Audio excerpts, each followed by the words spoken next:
என் பேரு பிரியா. எனக்கு 30 வயசு. கல்யாணமாகி 7 மாதங்கள் ஆச்சு. என் கணவர் வெளியூர்ல, அதாவது வேற மாநிலத்துல ஒரு முக்கியமான வேலையில இருக்காரு. கல்யாணம் முடிஞ்சதும் அவர் உடனே கிளம்பி போயிட்டாரு. இங்க நான் என் மாமனார் மாமியார் கூட தனிமையில இருக்கேன். அவரை நினைச்சு மனசுக்குள்ள ஒரு விதமான இயக்கம் இருந்துச்சு. நாங்க 2 பேரும் அடிக்கடி வீடியோ கால்ல தான் பேசிப்போம். ஒரு நாள் ராத்திரி சுமார் 10 மணிக்கு மேல இருக்கும். எனக்கு ரொம்ப தாகமா இருந்துச்சு. அதனால நான் சமையலறைக்கு தண்ணீர் குடிக்க போனேன். தண்ணி குடிச்சிட்டு ரூமுக்கு திரும்பி வந்தப்போ என் மாமனார் மாமியார் ரூம்ல இருந்து மெல்லிய சத்தம் கேட்டுச்சு. ஏதோ முணுமுணுத்து பேசிக்கிட்டு இருந்தாங்க. என்ன பத்தி ஏதாவது பேசுறாங்களோன்னு ஒரு எண்ணம் வந்துச்சு. அதனால மெதுவா கதவை கிட்ட நின்னு காது கொடுத்து கேட்டேன். மாமனார் சத்தமில்லாம, ஏண்டி சீக்கிரம் வா, என்னால இதுக்கு மேல தாங்க முடியாதுன்னு அவசரப்படுத்தினாரு. அதுக்கு மாமியார், உங்களுக்கு தினமும் இதே நினைப்பா? போச்சு வயசு என்ன ஆகுது உங்களுக்கு? என்னை இன்னும் சின்ன பையன்னு நினைச்சீங்களா அப்படின்னு கேட்டாங்க. என் மனசுக்கு நான் எப்பவும் குட்டி பையன் தாண்டி. என் உடம்புல தெம்பிருக்கிற வரைக்கும் என்னால இதெல்லாம் சும்மா இருக்க முடியாதுன்னு மாமனார் சொன்னாரு. அதுக்கு மாமியாரு, அதுக்கெல்லாம் முடியாது, எனக்கு உடம்பு ஒத்துழைக்க மாட்டேங்குதுன்னு சொன்னாங்க. மாமனார் விடாம, இப்ப வரப்போடியா இல்லையான்னு கேட்டுட்டு 2 பேரும் மறுபடியும் முணுமுணுத்துக்கிட்டாங்க. அப்பதான் ஒரு விஷயம் எனக்கு புரிஞ்சது. என் மாமனாருக்கு 80 வயசு ஆகுது. ஆனாலும் அவருக்கு இன்னும் ஆசைகள் குறையல. என் மாமனார் நாணயத்துல வேலை பார்த்துட்டு ஓய்வு பெற்றவரு. அவருக்கு 80 வயசானாலும் பார்க்கிறதுக்கு 35 முதல் 40 வரை வயசு பையன் மாதிரி உடம்பை நல்லா கட்டுக்கோப்பா வச்சிருப்பாரு. அவங்க பேசினது கேட்டதும் என் மனசுக்குள்ள இருந்த ஆசையும் ஏக்கமும் தலை தூக்க ஆரம்பிச்சது. அதை அடக்க முடியாம தவிச்சுக்கிட்டு என் ரூமுக்கு போய் படுத்துட்டேன். கணவர் வெளிநாட்டுல இருக்கிறதால இந்த தனிமையை சமாளிக்க ரொம்ப கஷ்டமா இருந்துச்சு. ஒரு வெள்ளிக்கிழமை காலையில என் மாமியார் கோவிலுக்கு போயிருந்தாங்க. நான் குளிச்சிட்டு வந்து ரூம்ல டிரஸ் மாத்திக்கிட்டு இருந்தேன். அந்த நேரத்துல என் மாமனார் திடீர்னு என் பேரை சொல்லி கூப்பிட்டுக்கிட்டே கதவை திறந்துட்டாரு. என்னை பார்த்ததும் அவருக்கு ஒரே சங்கடம் ஆகிருச்சு. மன்னிச்சிருமா, தெரியாம உள்ள வந்துட்டேன்னு சொல்லிட்டு வேகமா கதவை சாத்திட்டு வெளியே போயிட்டாரு. எனக்கு ஒரே பதட்டம் ஆகிட்டு போச்சு. அன்னைக்கு மத்தியானம் சாப்பாட்டு மேசையில 3 பேரும் உட்கார்ந்து சாப்பிட்டுக்கிட்டு இருந்தோம். நான் மெதுவா மாமனாரை பார்த்தேன். அவரும் என்னை பார்த்தாரு.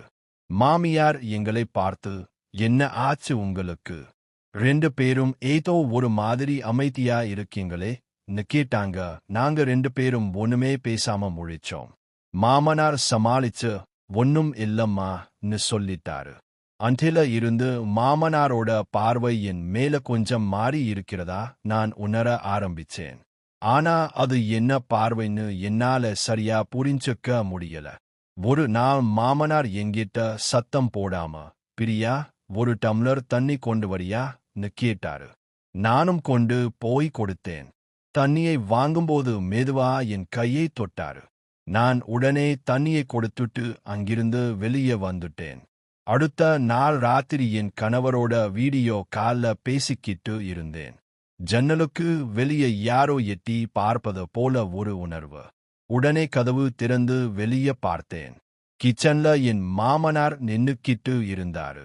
என்ன மாமா, என்ன ஆச்சுன்னு கேட்டேன். ஒன்னும் இல்லம்மா, சும்மா தண்ணி குடிக்க வந்தேன்னு சொன்னாரு. நாட்கள் போக போக அவரோட பார்வையிலையும் செயலிலையும் ஒரு மாற்றம் அதிகமாவத என்னால உணர முடிஞ்சது. எனக்கு என்ன செய்யறதுன்னு தெரியல. இதை பத்தி யார்கிட்ட பேசுறதுன்னும் புரியல.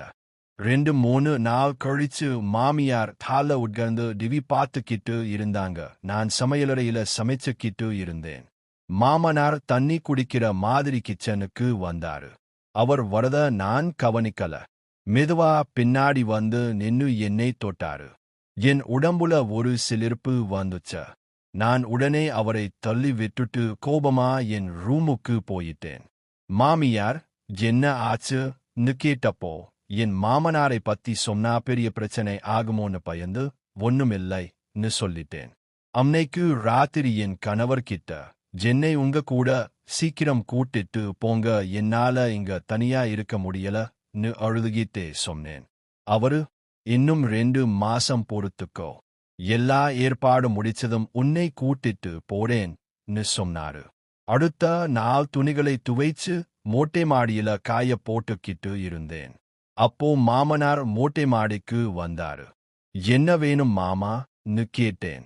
உன்கிட்ட கொஞ்சம் பேசணும்னு சொன்னாரு. சொல்லுங்கன்னு சொன்னேன். அது ஒரு விஷயம், ஆனா அது எப்படி சொல்றதுன்னு தெரியலன்னு தயங்கினாரு. அவர் எதை சொல்ல வராருன்னு எனக்கு புரிஞ்சது.